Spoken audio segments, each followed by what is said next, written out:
In this lecture, we're going to cover joints. A joint is an articulation of bones. And so the function of joints are to hold bones together to allow for mobility. And there's two different ways to classify joints. They can be classified functionally or structurally. There are three different functional classifications of joints. So there are synarthroses, those are immovable joints. Amphiarthroses, those are slightly movable joints.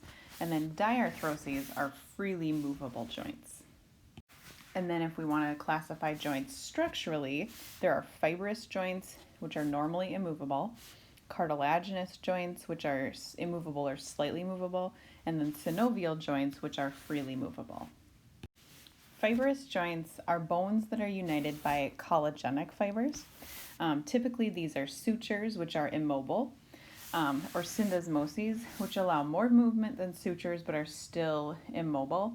An example would be like the distal end of the tibia and fibula together, or a gomphosis. This is how your teeth are joined to your jaw. So an example of a fibrous joint would be a suture. So these are fibrous connective tissue joints. They're immovable typically. You don't want these joints to move, and they're generally very, very stable. Another fibrous joint would be a syndesmosis. You can see here the tibia and fibula are joined together by connective tissue. Again, slightly movable, but generally immobile and fairly stable. Cartilaginous joints are bones that are connected by cartilage. So a synchondrosis would be an example, or a symphysis would be an example. Symphyses are slightly movable, so like the joints between your intervertebral discs, for example, are slightly movable symphysis joints, and then also the pubic symphysis, which joins the front of your pelvis. So here we have an example of a synchondrosis joint.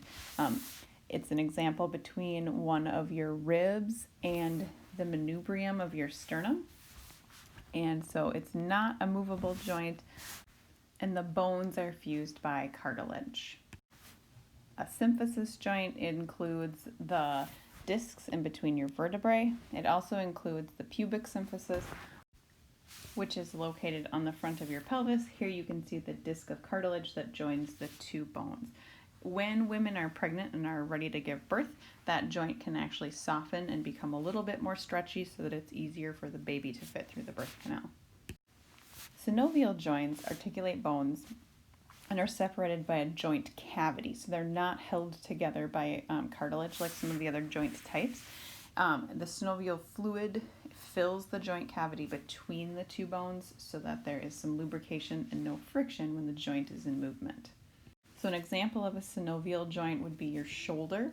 You can see the articular cartilage on the glenoid cavity and then on the proximal end of the humerus, and then there's fluid between both of those bones in that synovial joint space. Another example is the joint at your elbow. This is also called a uniaxial joint because it moves in fewer directions. And it's made up of the humerus, the radius, and the ulna, and then the space in between the bones is filled with synovial fluid as well. The bones in your wrist are also synovial joints. There is joint cavities or cavities and fluid filling the space between the carpals. They're biaxial joints, and they are not highly movable, but they can slide past one another. The features of all synovial joints is that there's articular cartilage covering the ends of the bone, the articular capsule that encloses the joint surface, and then it's lined with a synovial membrane, and then the joint cavity is filled with synovial fluid, and the whole joint is reinforced by ligaments that help hold the bones together. Structures that are associated with synovial joints include the bursae, and these are flattened fibrous sacs that are lined with synovial membrane and filled with synovial fluid. So they don't necessarily cover the joint itself, but they surround and support the joint. There's also a tendon sheath around the tendons associated with joints that's essentially an elongated bursa that wraps around a tendon and protects it.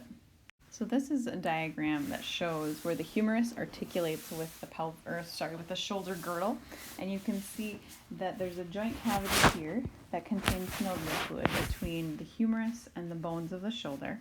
And then around that joint are additional synovial fluid filled sacs called bursa that help to cushion the joint.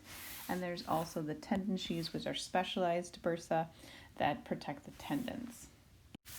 Joints have different types of movements. So plane joints are like the bones in your carpals. They can move past one another in a plane fashion, but they don't necessarily have a bend or a flexion capability. Hinge joints allow movement in one direction, but they don't spin. So hinge joints allow bones to bend relative to one another. Pivot joints allow a bone to spin. So this is one of the joints that you have in your forearm where your radius meets your humerus, and it allows that bone to rotate, and this is what allows you to turn your hand over. Your wrist does not have any bones that allow your wrist to spin. That movement where your hand can spin from front to back actually happens at the radius up by your elbow. Condylar joints allow your joints to move like forward, back, and side to side. So if you look at your hands and try to move your finger where they attach to the palm of your hand, you'll notice you can move your fingers forward and back, and you can also move them a little bit side to side. Those are condylar joints. A saddle joint is the type of joints that's present for your thumb, and your thumb is also opposed to your fingers. That's why we have an opposable thumb, and it's also a fairly highly movable joint. The most movable joint you have in your body are ball and socket joints. You have these at where your arm meets your shoulder girdle and where your femur meets your pelvic girdle, and these are highly mobile joints, which means that they have less bony protection and they have a lot more soft tissue involved, and so they are easier to damage, but they have a huge range of motion.